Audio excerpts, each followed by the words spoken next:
Operation वादा सादिक सोएम 10वीं लहर का आगाज। ईरान का इसराइली फजाओं पर मुकम्मल कंट्रोल का दावा। ईरानी मीडिया के मुताबिक ईरान ने ऑपरेशन वादा सादिक सोएम की 10वीं लहर का आगाज करते हुए इसराइल पर मजीद 20 हाइपरसोनिक और फतेह 1 मिसाइल दागे हैं।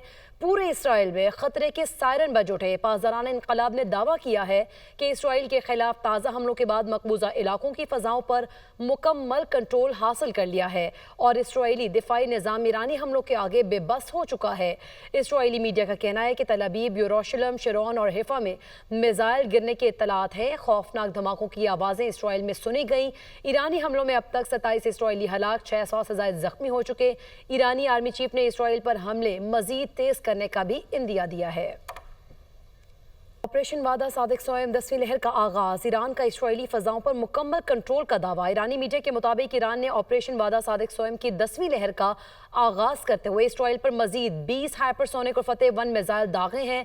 पूरे इसराइल में खतरे के सायरन बज उठे। पासदारान इनकलाब ने दावा किया है कि इसराइल के खिलाफ ताज़ा हमलों के बाद मकबूजा इलाकों की फजाओं पर मुकम्मल कंट्रोल हासिल कर लिया है और इसराइली दिफाई निज़ाम ईरानी हमलों के आगे बेबस हो चुका है।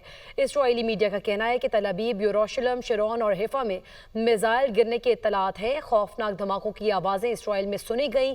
ईरानी हमलों में अब तक 27 इसराइली हलाक, 600 से ज़ायद जख्मी हो चुके। ईरानी आर्मी चीफ ने इसराइल पर हमले मजीद तेज करने का भी इंदिया दिया है।